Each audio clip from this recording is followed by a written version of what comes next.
Welcome back, everyone. It's week 8 of the NFL, and the line movers are back. We're going to bring you some more featured games this week, and we're going to break down how we're doing for the Line Movers Network this year in the NFL. I'm joined by Nick Lee from the Iowa Wise Guys podcast and Zach Scarborough from Houston, Texas, also heard on Jimmy Ott's radio, ESPN Radio, Baton Rouge. So here we are this week. We've had a great run in the NFL over the last 3 weeks. The line movers have moved to 27-7 over the last 3 weeks, all either 1 unit plays or half unit plays.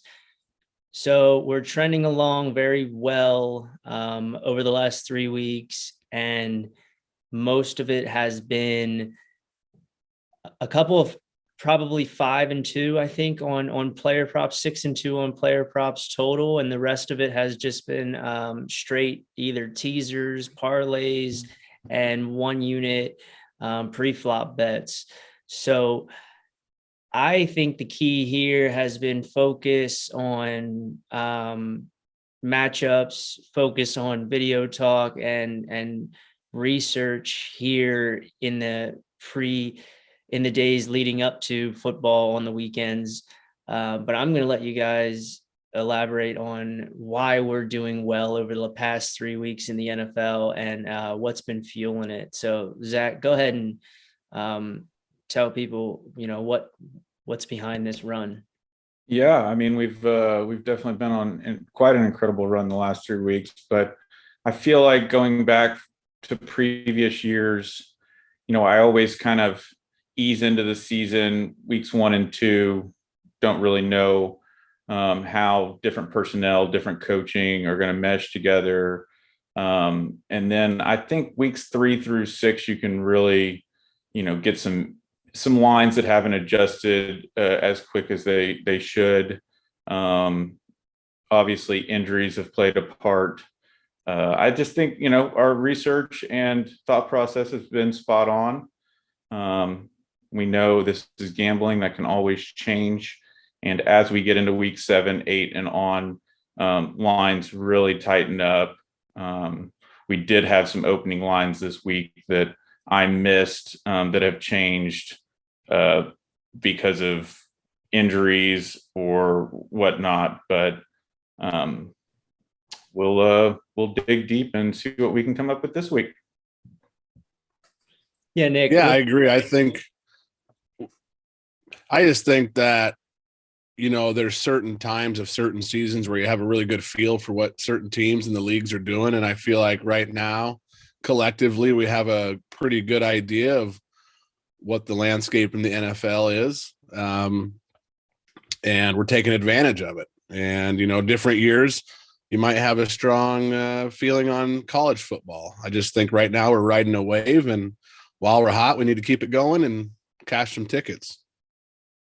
Yeah, and that's the whole point of this is we're trying to help you cash tickets. We're all trying to get to the window together, meet each other there, drink a beer together, talk about our victories. This isn't competition versus one another. Sometimes you might see yourself on the other side of one of our bets, and that's okay. Keep in mind, the casino is making 10% on everyone, so it doesn't really matter. It's all about your personal opinion and where you're comfortable putting your money. But if you've been following along, you're up about 18 units over the last 3 weeks, and that's got to be a good feeling. And I know it is for me, and I know it's been for the line movers. So if you want to get more of what we're doing, just want to join along in the daily email, you can sign up on the website, thelinemovers.net. You can also follow us on Twitter, _LM Network. And you can find all of us on Twitter at Tyler Liddick, at Zach Scarborough 6, at Wise Guys Nick as well. And we're going to get right into this week's action. We got a lot going on in the NFL, a couple matchups, injury or COVID listed. So let's get into the Thursday night football matchup. It would be a great matchup, but we have some question marks here. It could still end up being a great matchup with Aaron Rodgers at quarterback. Packers visiting the Cardinals. Thursday night football, the game opened up at -2. It is now 6.5 due to Devontae Adams news. Alan Lazard going out as well with COVID, a couple of coaches with COVID. Can the Packers hang, Nick, or what do you got? What do you got a feel for here?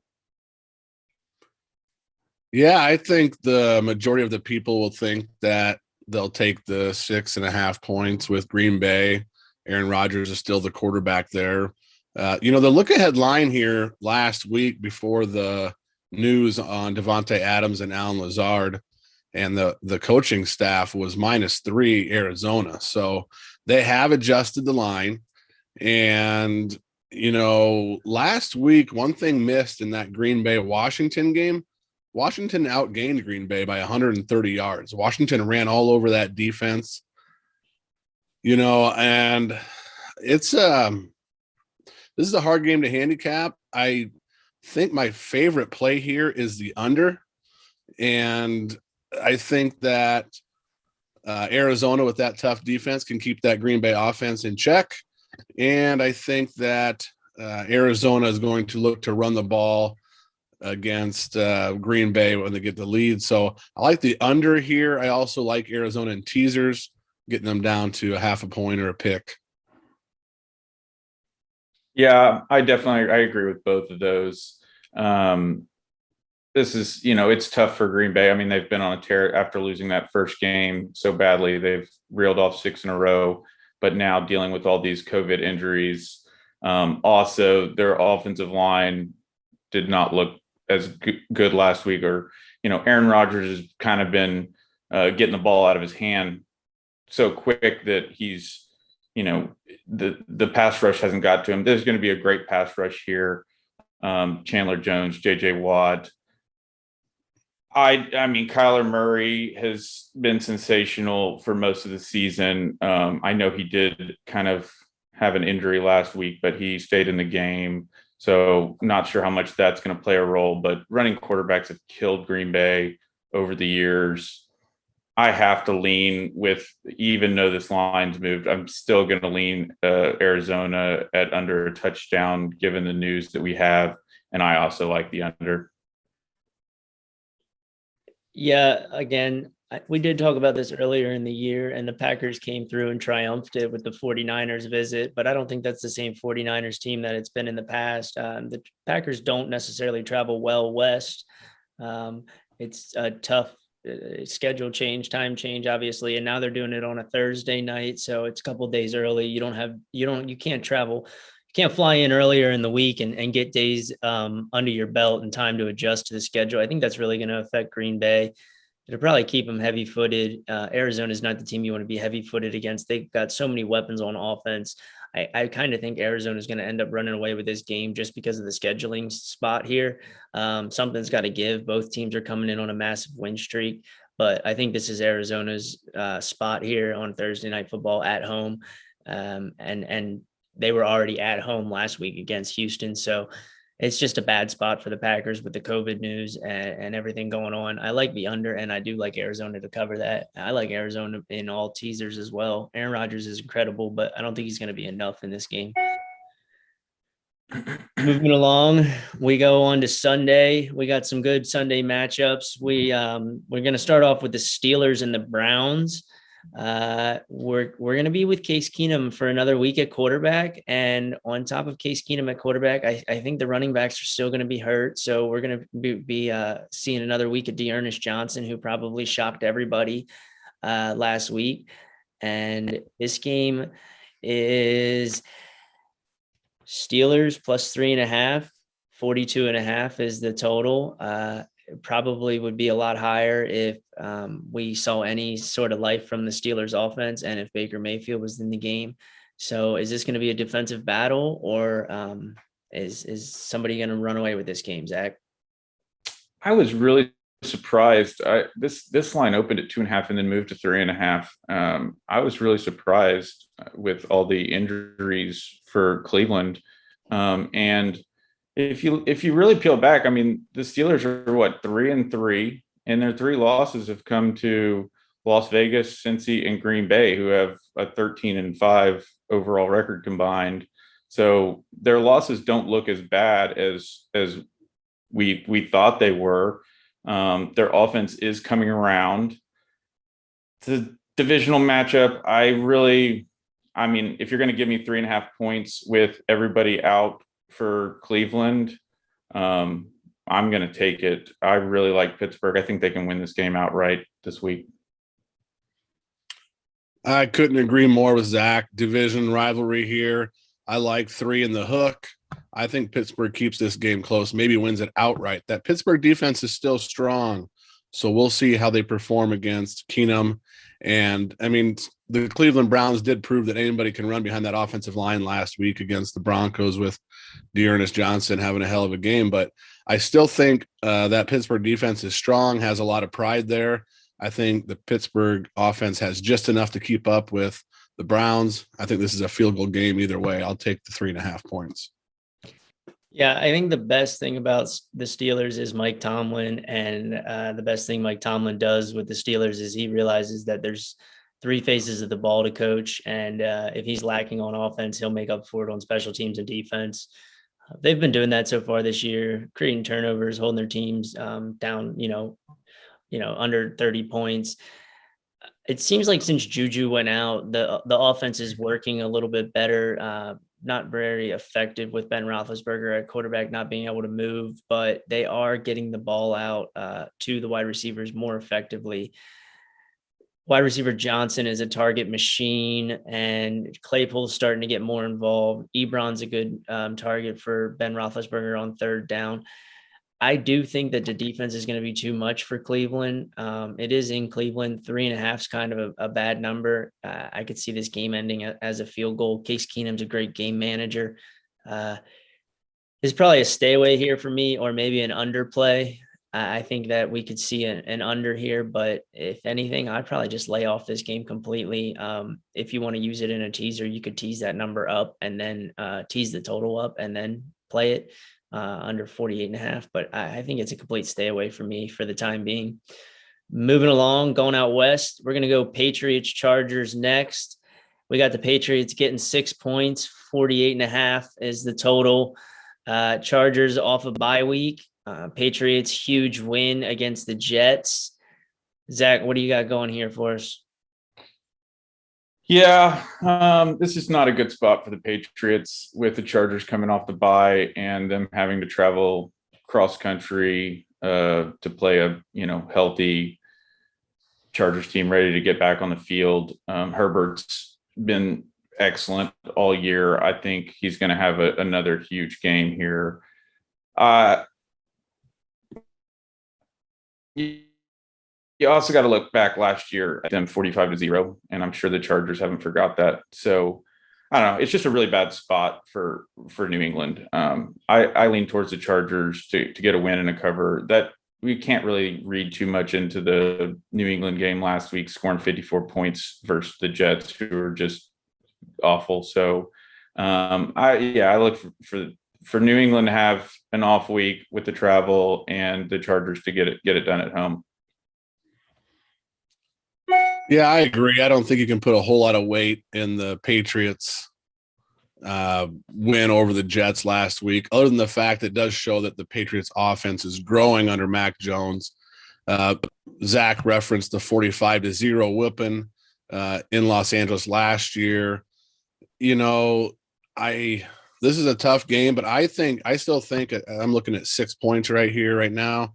I still think that's too much for the Patriots. I think the line should be a little smaller than that. I think the value is on New England here. I definitely could see a situation where the Chargers win by a touchdown, but with Bill Belichick, I know Herbert's not a rookie, but he proved that last year that he could cause some problems for Herbert.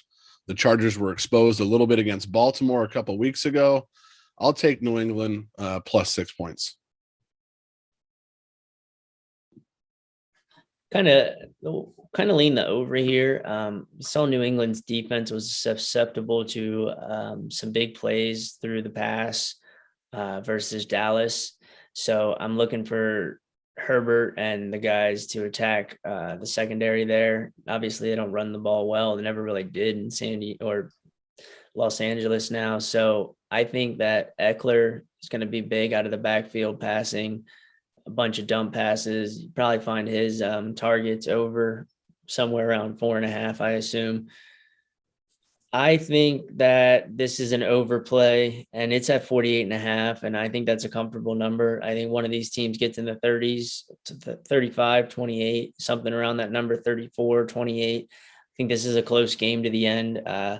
Just because of the coaching matchup here. I think that Bill Belichick knows how to play out west. Mac Jones has proven that he's a decent quarterback in the NFL, probably one of the better rookies in his class. So I think that the Patriots hang in this game, and I think it's going to be competitive throughout, and I think we'll get enough points to go over 48.5. Moving along, we got the Buccaneers and the Saints divisional matchup. Buccaneers visiting New Orleans and laying 5 points on the road in the division. Nick, never a good thing to lay points on the road in the division. Is it okay with the Buccaneers? I don't think so. I think that New Orleans has shown the last couple of years that that defense has had some success against the Tampa Bay offense. That defense probably was the defense that had the most success against Tampa Bay last year. The Saints beat them twice in the regular season, ended up losing the playoff game.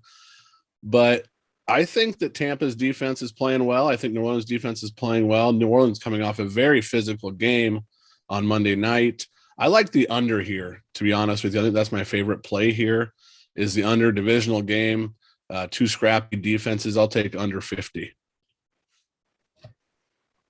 I can definitely see that both these defenses have played really well. New Orleans offense, with the exception of Alvin Kamara, did not look. I mean, he was their offense, him and Jameis, but more so Alvin Kamara. I mean, I think he had nearly 200 yards and they scored 13 points. Was in Seattle. It was pouring rain and cold, so there is that. They're going to be at home. I think they beat the Bucs twice last year during the regular season before losing to them in the playoffs. I don't really have much on this game. I would lean towards the under, and I'm not gonna. I already took points against them last week, and I've done it a couple times this year, and it has not worked out well for me. That offense is just rolling on all cylinders right now. I do think that the defense for the Saints is good enough to maybe contain somewhat, but I don't know. There's just too many weapons, and Tom Brady's playing out of his mind. This is a complete stay away from me, but a game I will want to watch and look forward to. I think you have to play the Buccaneers here, and the reason why I think you have to play the Buccaneers here is what New Orleans looked like against Seattle. Seattle's got the worst secondary in the NFL, and New Orleans can't throw the ball. They don't have any receivers other than Alvin Kamara. They proved it against Seattle. They missed wide receivers all game long. Yeah, it was raining, but Jameis Winston was nowhere in the ballpark, and that plays right into the Buccaneers' strengths. They don't defend, or nobody runs the ball well against the Buccaneers. So you have to throw the ball. So it's basically going to be a one-dimensional game, and the Buccaneers are going to know what's coming. I also think that there's just way too many weapons for the Buccaneers for the Saints to stop. I don't think the Saints are playing great football right now, and I think the Buccaneers cover this number. So Sunday Night Football, we got the Cowboys visiting the Minnesota Vikings, and the Cowboys are the only remaining against the spread team that is undefeated, a clean 6-0 on the season. So, Zach, you are a Cowboys fan. We'll let you go first. Can they cover the 2.5 points here and come home with a victory? Absolutely, they can. Their offense is spectacular. I think we match up well with the Minnesota Vikings. I just think, in terms of quarterback play, we got the better quarterback. I feel like we've got the better team pretty much most of the field, without the exception of that defensive line for the Vikings, which is really good and can get pressure. But I expect a really competitive game. Both of these teams coming off a bye in Minnesota.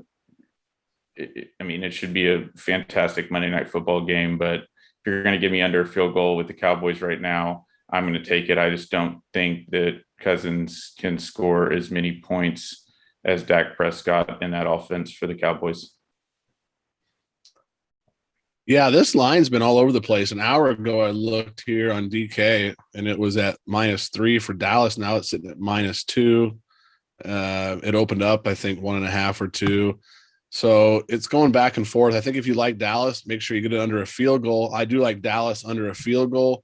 I think if it gets up to 3, 3.5, maybe look for Minnesota on some teasers. I think this is going to be a close game. I think Minnesota is a better team than they get credit for. And they're starting to play a little bit better. Both teams coming off a bye. The one thing that to look for is the health of Dak Prescott. It's been kind of quiet. Maybe Zach has a little more insight living in Texas on that, but they haven't really. I think Jerry Jones came out and said that he thought Dak would be healthy enough to play. How mobile is he with the calf injury? So that's something to look into. But I think with a healthy Dak and under a field goal, I would take Dallas.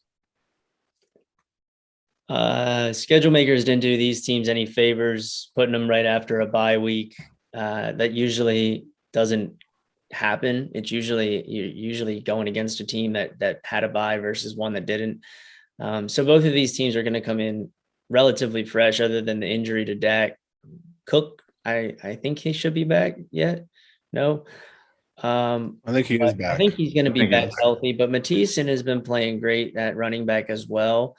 The offense for Minnesota is moving better, but I think Zach touched on it. Can you trust Kirk Cousins against an emerging Dallas defense? You got some playmakers on Dallas's defense. I'm assuming Kirk Cousins is going to get sacked a couple of times.